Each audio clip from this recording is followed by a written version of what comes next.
இன்றைக்கி ராகி வச்சு ஒரு சிம்பிளான 3 விதமான பிரேக்ஃபாஸ்ட் ரெசிபி தாங்க பார்க்க போகிறோம். ஹாய் ஃப்ரெண்ட்ஸ், இன்றைக்கி வந்து சிம்பிளாக ஈஸியாக ஒரு 5 மினிட்ஸில் டின்னரோ ஒரு பிரேக்ஃபாஸ்ட் ரெசிபி பார்க்கலாம். ராகி எடை எப்படி பண்ணுறதுன்னு பார்க்கலாம். ஃபஸ்ட்டு இந்த ராகி மாவு கொஞ்சமாக வாயில் எடுத்து போட்டு பாருங்கள். அந்த மாவு வந்து கசப்பாக இருந்துச்சுன்னா அந்த மாவை யூஸ் பண்ண வேண்டாம். கசப்பு இல்லைன்னா தாராளமாக யூஸ் பண்ணிக்கலாம். கசப்பாக இருந்துச்சுன்னா அந்த மாவு ரொம்ப பழைய மாவுன்னு அர்த்தம். கடையில் வாங்கின மாவு தான் யூஸ் பண்ணியிருக்கேன். நான் 2 வெங்காயம், 3 கப் ராகி மாவு, 4 வரமிளகா, ஒரு கைப்பிடி ஃபுல்லாக கருவேப்பிலை. நீங்கள் கருவேப்பிலை பதிலாக நீங்கள் வந்து முருங்கைக்கீரை கூட யூஸ் பண்ணிக்கலாம். ரொம்பவே டேஸ்ட்டு சூப்பராக இருக்கும். ஃபஸ்ட்டு இந்த மாதிரி ட்ரை இன்க்ரீடியன்ட்ஸ் எல்லாத்தையும் நான் வந்து நல்லா மிக்ஸ் பண்ணிக்கிறேன். வெங்காயத்தை நல்லா இந்த மாதிரி உதுத்துட்டு நல்லா சேர்த்துக்கோங்க. அப்போ தான் வந்து எல்லா சைடுமே நம்மளுக்கு வந்து வெங்காயம் நல்லா மிக்ஸ் ஆகி நல்லா கிடைக்கும். கொஞ்சம் கொஞ்சமாக தண்ணி தெளித்து இது வந்து சப்பாத்தி மாவோட கொஞ்சம் லூஸான கன்சிஸ்டன்சியில் நம்ம பிசைஞ்சு எடுத்துக்கணும். இது வந்து செய்கிறது ரொம்பவே ஈஸி. 2 அடை சாப்பிட்டாவே பெரியவங்களுக்குலாம் நல்லா ஃபில்லிங்காகவும் இருக்கும். ஹெல்த்தியான ரெசிபியும் கூட. இதுக்கு தேவையான உப்பு போட்டு நல்லா மிக்ஸ் பண்ணி எடுத்து வச்சிடலாம். இது வந்து சப்பாத்தி மாவோட கொஞ்சம் கன்சிஸ்டன்சி வந்து கொஞ்சம் லூஸாக இருக்கணும். உங்களுக்கு பார்த்தாவே தெரியும் பாருங்கள். கொஞ்சம் குழக்குழன்னு இருக்கணும். ரொம்ப குழக்குழன்னு இருக்கக்கூடாது. அதாவது ஒரு அந்த அடை தட்டுற அளவு கன்சிஸ்டன்சி உங்களுக்கு பார்த்தாவே தெரியும் எந்த அளவுக்கு லூஸாக பிசைஞ்சிருக்கேன்ட்டு. இது செய்ய கரெக்டாக ஒரு 15 மினிட்ஸ் தான் ஆகும். இப்போ ஒரு பட்டர் ஷீட், அப்படி இல்லைனா வாழை இலை, அப்படி இல்லைனா ஒரு பிளாஸ்டிக் ஷீட், எது வேணாலும் நீங்கள் எடுத்துக்கலாம். இது மாதிரி ஒரு பால் மாதிரி உருட்டி வச்சுக்கோங்க. அதுக்கப்புறம் இந்த மாதிரி கையிலே கொஞ்சம் கொஞ்சமாக அப்படியே ஸ்ப்ரெட் பண்ணிங்கன்னா உங்களுக்கு வந்து அந்த ரோட்டி வந்து அப்படியே ஃபுல்லாக ஸ்ப்ரெட் ஆகிடும். நல்லா மெலிசாக தட்டலாம். எவ்வளோக்குள்ள மெலிசாக அவங்களால தட்ட முடியுமோ அவ்வளோக்குள்ள நல்லா ஸ்ப்ரெட் பண்ணி எடுத்துக்கலாம். நான் வந்து பட்டர் ஷீட் யூஸ் பண்ணிக்கிறேன். நீங்கள் வாழை இலையில் எண்ணெய் தடவி கூட யூஸ் பண்ணலாம். அது இன்னுமே கொஞ்சம் டேஸ்ட் இன்னும் கொஞ்சம் நல்லாயிருக்கும். நான் வந்து பட்டர் ஷீட் எடுத்திருக்கேன். உங்களுக்கு வாழை இலையும் கிடைக்கல, பட்டர் ஷீட்டும் கிடைக்கலனா நீங்கள் இந்த பிளாஸ்டிக் எண்ணெய் கவர்லாம் இருக்கும்ல, அந்த கவரை கூட கட் பண்ணி நீங்கள் இந்த மாதிரி ட்ரை பண்ணலாம். நல்ல இரும்பு தோசைக்கல்ல கொஞ்சமாக ஆயில் ஊற்றிட்டு நல்லா ஹீட் ஆகணும். அந்த தோசைக்கல்ல நல்லா ஹீட் ஆனதுக்கப்புறம் இந்த மாதிரி ஆயில் போட்டு நல்லா ஸ்ப்ரெட் பண்ணி விடுங்க. இப்போ நம்ம எடுத்து வச்சுருந்த அந்த ராகி ரொட்டியை வந்து இதில் வந்து தட்டிக்கலாம். நம்ம தோசைக்கல்லையும் அந்த காலத்து பாட்டிலாம் தோசைக்கல்லே அப்படியே டேரெக்டாக தட்டுவாங்க. ஆனால் அது கொஞ்சம் மொத்தமாக வரும். நம்ம இது மாதிரி பண்ணும்போது கொஞ்சம் மெலிசாக கிடைக்கும், நல்லா கிறிஸ்பியாகவும் கிடைக்கும். நீங்கள் சிம்லேயே வச்சு எடுத்திங்கன்னா நல்லா முறுமுறுன்னு கிடைக்கும். கொஞ்சம் முறுமுறுன்னு கொஞ்சம் இதாக கிடைக்கணும். நீங்கள் ஹை ஃப்ளேம்லேயே வச்சு ஃபஸ்ட்டு ஒரு ரொட்டி வேகத்துக்கு மட்டும் தான் லேட் ஆகும். அதுக்கப்புறம் தோசைக்கல் சூடாகிடுச்சுன்னா டக்குன்னு எல்லா ரொட்டியும் நீங்கள் திருப்பி போட்டலாம். ஹை ஃப்ளேம்லேயே வச்சு போட்டுடலாம். ஃபஸ்ட் ரொட்டி மட்டும் கொஞ்சம் சிம்மில் வச்சு போடுங்க. இந்த மாதிரி கலர் ஃபுல்லாக சேஞ்ச் ஆகும். நல்ல ஒரு சாக்லேட் கலரில் வருது, டார்க் ப்ரௌன் கலரில் வரும். ரொம்பவே ஹெல்தி. குழந்தைங்களுக்குலாம் சின்ன வயசுலேருந்து இது கொடுத்து பழக்குங்க. ரொம்பவே நல்லது. நம்மளுக்கு செய்கிறதுக்கு ஈஸியாக இருக்கும். இந்த வீடியோ பிடிச்சிருந்துச்சுன்னா நீங்கள் வந்து லைக் பண்ணிக்கோங்க, சப்ஸ்கிரைப் பண்ணிக்கோங்க.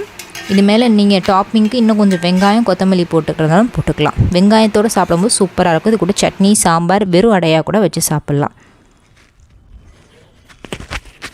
இன்றைக்கி நம்ம கால்சியம் சத்து நிறையா இருக்க ராகி இடியாப்பம் தான் எப்படி பண்ணுறதுன்னு பார்க்கலாம். சின்ன குழந்தைங்களாம் கஞ்சி, மால்ட்டு இந்த மாதிரிலாம் குடிக்க மாட்டாங்க. இந்த மாதிரி ராகி இடியாப்பம் செஞ்சு கொடுத்திங்கன்னா கண்டிப்பாக சாப்பிடுவாங்க. பார்க்கலாம். ஒரு பேனில் 2 கப் அளவு தண்ணி எடுத்துக்கலாம். தண்ணி எந்த கப்பில் அளக்குறீங்களோ அதே கப்பில் ராகி மாவும் அளந்துக்கலாம். 2 கப் தண்ணி, தேவையான அளவு உப்பு, 1 டேபிள் ஸ்பூன் ஆயில். இந்த ஆயில் எதுக்காகனா அந்த மாவு வந்து நல்லா சாஃப்டாக இருக்கும், ஒன்றோட ஒன்று ஒட்டாமே இருக்கும். 2 கப், கரெக்டாக 2 கப்பு. ஃபஸ்ட்டு ஆரம்பத்தில் இந்த தண்ணி வந்து பத்தாத மாதிரி தான் இருக்கும். நீங்கள் வந்து அடுப்புலேயே வச்சு கிண்டிகிட்டே இருந்தீங்கன்னா கரெக்டாக இருக்கும். 2 கப் ராகி மாவுக்கு 2 கப் தண்ணி. தண்ணி நல்லா கொதிச்சதுக்கப்புறம் இந்த மாதிரி கை விடாமல் கிண்டிகிட்டே இருங்க. ஃபஸ்ட்டு தண்ணி பத்தாமல் மாதிரி தான் இருக்கும். அதுக்கப்புறம் வந்து உங்களுக்கு கிண்ட வந்து அந்த மாவு வந்து கரெக்டாக இருக்கும். 2 கப் ராகி மாவுக்கு 2 கப் தண்ணி. ஆனால் ரெண்டுமே வந்து ஒரே கப்பில் அளந்துக்கோங்க. இதை அப்படியே மூடி போட்டு ஒரு 10 நிமிஷம் அளவுக்கு மூடி வச்சுருங்க. கை பொறுக்கிற சூடு வந்தோன்னா கையில் நெய் இல்லைனா ஆயில், இது எது வேணாலும் நீங்கள் அப்ளை பண்ணிவிட்டு கை பொறுக்கிற சூடு வந்தோன்னா இந்த மாதிரி அழகாக பிசைஞ்சு எடுத்துக்கோங்க. நல்லா சாஃப்டாக இருக்கும் இந்த மாவு. நீங்கள் மூடி வைக்கிறனால அதிலே வந்து 80% வந்து நம்மளுக்கு மாவு நல்லா வெந்துடும். நல்லா சாஃப்டாக வரும். நெய் தடவுனிங்கன்னா இன்னுமே நல்லா வாசமாகவும் இருக்கும், ரொம்ப சாஃப்டாக இருக்கும். இங்கே பாருங்கள், இதுதான் கரெக்டான கன்சிஸ்டன்சி. நம்ம 2 கப் தண்ணி ஊற்றுனதுக்கு மாவு பாருங்கள் எவ்வளோ சாஃப்டாக எப்படி வந்திருக்குன்னு. இதில் தான் கரெக்டான கன்சிஸ்டன்சி பார்த்துக்கோங்க. தண்ணி ரொம்ப விட வேணாம். 2 கப் ராகி மாவுக்கு 2 கப் தண்ணி, உப்பு, எண்ணெய். 10 நிமிஷம் முடிஞ்சதுக்கப்புறம் நம்ம வந்து இடியாப்பம் புளியறதுல லைட்டாக ஆயில் இல்லைனா நெய் எது வேணாலும் நீங்கள் அப்ளை பண்ணிவிட்டு சின்ன சின்ன உருண்டைகளாக அந்த இதில் போட்டு எடுத்துக்கலாம். போட்டு மூடிட்டு இட்லி கொப்பரையில் நீங்கள் துணி போடாமல் டேரெக்டாக ஆயில் ஊற்றி இந்த இடியாப்பம் புளியலாம். நான் வந்து இட்லி துணி வந்து போட்டுட்டு அது மேலே வந்து நான் அந்த ராகி இடியாப்பத்தை வந்து புளிஞ்சு விட்றேன். நல்லா பூ போல் வருது, ரொம்ப டைட்டாகவும் இல்லை, மாவு வந்து நல்லா லூஸாக இருக்குது. இது கரெக்டான கன்சிஸ்டன்சி. உங்களுக்கு பார்த்தாவே தெரியும், ஈஸியான பிரேக்ஃபாஸ்ட் டக்குன்னு பண்ணிடலாம். அவ்வளோதாங்க. இட்லி கொப்பரையில் நல்லா தண்ணி கொதிக்க வச்சுட்டு இந்த ராகி இடியாப்பத்தை உள்ளே வச்சுட்டு ஒரு 5 மினிட்ஸில் டக்குன்னு ரெடி ஆகிடும். மூடி வச்சுருங்க. 5 மினிட்ஸ் தான், டக்குன்னு வெந்துடும் ஆவியில் இருக்கிறதுனால. இப்போ எடுத்துடலாம். அவ்வளோதாங்க, சூப்பரான ராகி இடியாப்பம் ரெடி ஆகிடும். இது கூட தேங்காய் பால், அப்படி இல்லைனா தேங்காய் சட்னி, இல்லைனா கறி குழம்பு, இந்த மாதிரி எது வேணாலும் நீங்கள் வச்சு சாப்பிட்லாம். சூப்பராக இருக்கும். நல்லா உதிரி உதிரியாக ஒன்றோட ஒன்று ஒட்டாமல் சூப்பராக வரும். இதில் வெறும் தேங்காய் நாட்டு சர்க்கரையுமே போட்டு சாப்பிட்டாலும் அவ்வளோ டேஸ்ட்டாக இருக்கும். இந்த வீடியோ பிடிச்சிருந்துச்சுன்னா லைக் பண்ணிக்கோங்க, சப்ஸ்கிரைப் பண்ணிக்கோங்க. கண்டிப்பாக ரொம்ப ரொம்ப ஹெல்த்தி. மார்னிங் அல்ல டின்னருக்கு ட்ரை பண்ணி பாருங்கள். ஹாய் ஃப்ரெண்ட்ஸ், இன்றைக்கி சூப்பரான சாஃப்டான ராகி இட்லி அண்ட் கிறிஸ்பியான ராகி தோசை எப்படி கரெக்டான மெஷர்மெண்ட்டில் பண்ணுறதுன்னு பார்க்கலாம். நம்ம நார்மலாக சாப்பிட்ற இட்லி தோசையோட இந்த மாதிரி இட்லி தோசை நீங்கள் ட்ரை பண்ணிங்கன்னா உடம்புக்கு நல்லது, டேஸ்ட்டும் சூப்பராக இருக்கும். கிறிஸ்பியான தோசை எப்படி பண்ணுறதுன்னு பார்க்கலாம். இதுக்கான நம்ம மெஷர்மெண்ட் எல்லாம் ஒரே கப்பில் இல்லைனா ஒரே டம்ளர் இந்த மாதிரி அளந்துக்கணும். 2 கப் இட்லி அரிசி எடுத்திருக்கேன். 2 கப் இட்லி அரிசிக்கு 3 கப் ராகி. இதுதான் வந்து கரெக்டான ரேஷியோ. நம்ம அரிசியும் ராகி ஒன்றா சேர்த்து ஊற வச்சிடணும்.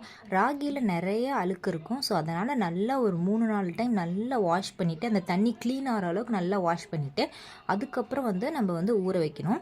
இது ஊற வைக்கிறது பார்த்திங்கன்னா குறைஞ்சது மினிமம் ஒரு 2-3 மணி நேரம் வரைக்கும் ஊற வைக்கணும். ஊற வச்சுட்டு நல்ல தண்ணி ஊற்றிட்டு நம்ம வந்து மூடி வச்சிடலாம். அதுக்கப்புறம் உளுந்து வந்து 1 டம்ளர், வெந்தயம் 1 டீஸ்பூன். இதையும் நல்லா வாஷ் பண்ணிவிட்டு 2 மணி நேரம் ஊறட்டும். ஊறினதுக்கப்புறம் நம்ம கிரைண்டரில் இந்த மாதிரி போட்டு ஆட்டி லைட்டாக தண்ணி தெளித்தா தான் மாவு வந்து ஃப்ளஃபி ஆகும். அப்பப்போ தண்ணி தெளித்து இந்த மாதிரி ஆட்டி விட்டு இதான் வந்து கரெக்டான கன்சிஸ்டன்சி உளுந்து வலிக்கிறதுக்கு. இந்த அளவுக்கு சாஃப்டாக நல்லா ஃப்ளஃபியாக இருக்கணும். அப்போ தான் இட்லி நல்லா சாஃப்டாக வரும். நெக்ஸ்ட்டு அரிசியும் ராகியும் இந்த மாதிரி ஆட்டி எடுத்துக்கலாம். அரிசி வந்து சீக்கிரம் மசிஞ்சிரும், ஆனால் ராகி மசிய கொஞ்சம் லேட் ஆகும், டைம் எடுத்துக்கும். இதான் வந்து கரெக்டான கன்சிஸ்டன்சி. இந்த ஸ்டேஜில் நீங்கள் வந்து வலிச்சுக்கலாம். இதுக்கு தேவையான அளவு உப்பு போட்டு கையில் கரைச்சா தான் இட்லியும் நல்லா சாஃப்டாக வரும். அதனால் வந்து உப்பு போட்டு நல்லா கையில் இந்த மாதிரி கரைச்சி விடுங்க. அப்போ தான் மாவு நல்லா புளிக்கும்.